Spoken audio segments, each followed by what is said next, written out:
Naibu wa Rais Rigathi Gachagua amemtaka Rais William Ruto asikatishwe tamaa na maandamano ya kila wiki ya Azimio katika utekelezaji wa mamlaka yake. Naibu Rais alimueleza Rais kuwa ana wajibu wa kuleta mageuzi ya kiuchumi ya nchi na kuinua hali ya maisha ya Wakenya. Alizungumza Ijumaa wakati wa uzinduzi wa Tume ya Utumishi wa Umma wa ripoti ya uzingatiaji wa maadili na kanuni wa mwaka 2021 hadi mwaka wa 2022. Gachagua alisema rais alikula kiapo na kuwapa kulinda uaminifu wa katiba na wale wanaomtaka kukiuka sheria kuu kwa kushinikiza kupeana mkono. Kiongozi wa Azimio Raila Odinga amezidisha shinikizo kwa Rais William Ruto kwa kutangaza maandamano pacha ya kila wiki kumtaka rais kuchukua hatua na kupunguza gharama ya maisha.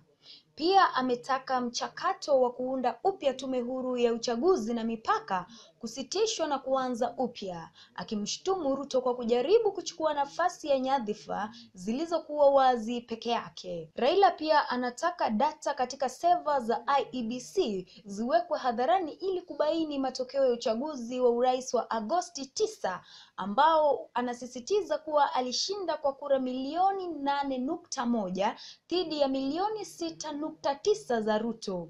Waziri mkuu huyo wa zamani pia ametaka kurejeshwa kazini kwa makamishna 4 wa IEBC waliopinga ushindi wa Ruto. Ruto na Gachagua wamepuuzilia mbali matakwa hayo na kusema kuwa hayatekelezeki, wakisema walishinda uchaguzi kwa haki na mraba, na kumshutumu Raila kwa kujaribu kushinikiza kupeana mkono kama alivyofanya na rais mstaafu Uhuru Kenyatta. Naibu wa rais alipuuza upinzani katika taarifa ya kejeli iliyofichwa, akisema wanatafuta seva katika sehemu zisizo za kweli. We are here today to commission interns and induct them into the public service. Your Excellency, the occasion today is an important one for your government and your administration. A vibrant and motivated public service is good for any administration. A vibrant and motivated public service is good for the economy. It is good for the country. Your Excellency, the success of your administration will largely depend on the output and the commitment of our public service.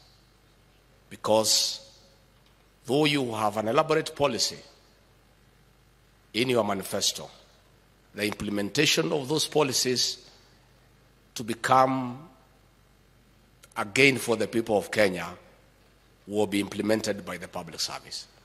It is therefore necessary that we invest time and resources in developing a professional public service to support your agenda. Your Excellency, we come from a background where, on your ascendancy to the President last year,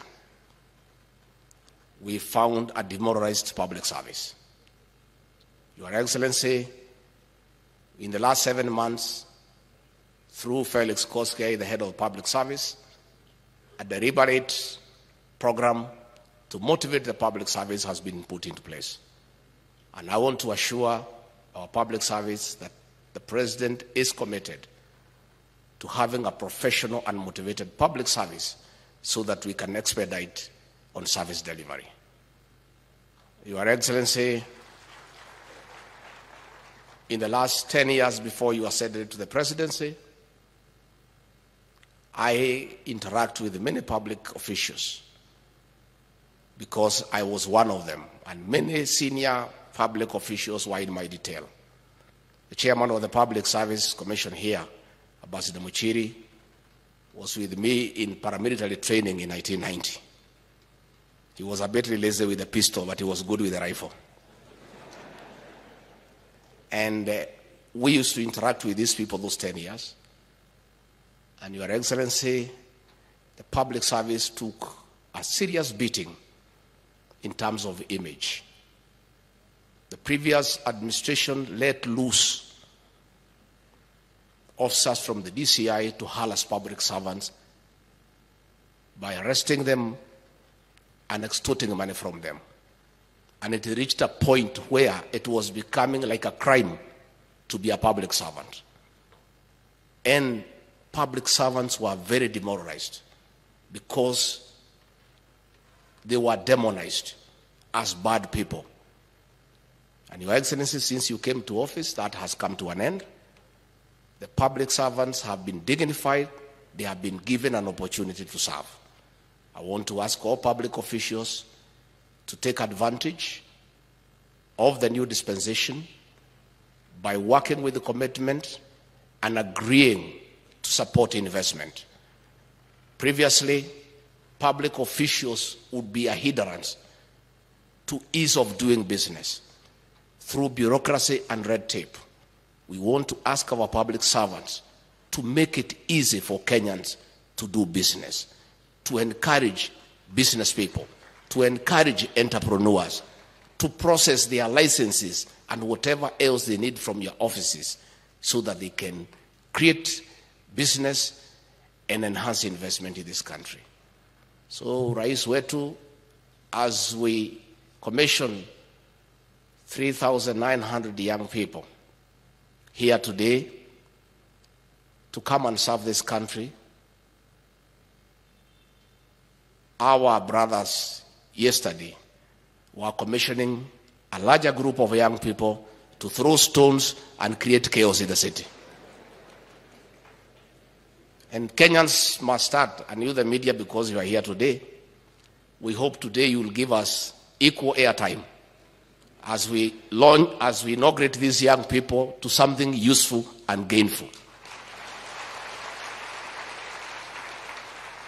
You give those people the whole day coverage to throw stones, to steal, to loot, to create noise, to create confusion, the whole day. We trust today you will be responsible enough to give this function equal coverage. As young people are being inducted into productivity. For the young people, you have seen the deputy governor Omranga. Please work hard. Stay focused. The sky is the limit. The opportunity you have been given in the public service is a huge opportunity.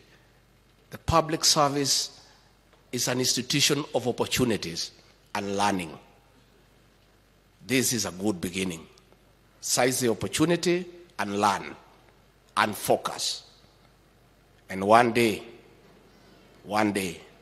you'll be somebody in this country. It is possible. And you don't have to look from far. A little fellow who was an assistant secretary cadet at 3,230 shillings per month, today is Deputy President of the Republic of Kenya. What other motivation do you require? It is possible. Please be focused. So, Your Excellency, before I welcome you to address these people, ours is to encourage you to stay focused. You have the mandate of the people of Kenya to spearhead over the economic transformation of this country and uplift the living standards of our people. We encourage you to stay focused. Let the detractors not sway you. Keep your eyes on the ball, and that way you will succeed. And I want to tell the people of Kenya, President William Ruto took the Bible before God and before man in Kasarani and swore to protect the Constitution. Those who are asking him to violate that Constitution are being unfair to him. There is no constitutional provision in our Constitution for a handshake arrangement. It's not there. The president cannot reinstate IEBC commissioners. He doesn't have that power or authority. The president would not even know where the server is stored because it's not his work. This server is being looked for in Mukuru Kayaba, in Koinange Street. I don't know where they are looking for it. We are also interested to know where it is. So if you have some information as to where it is, you tell us so that we can tell the people who are perpetrating post-election violence where it is, so that they stop ruining businesses of other people. Mtuambie hii sava iko wapi, tuambie waende huko kuliko kuharibu biashara ya watu kila pahali. And these are not demonstrations. This is post-election violence. The elections was done, Supreme Court ruled, and these people have brought violence. And these are not demonstrations anymore. It's post-election violence. Your Excellency, you have given guidance to this country. This is a country of the rule of law. Let our officers protect life and property, and let everybody go about his businesses without hindrance, without intimidation, because this is our country. With those very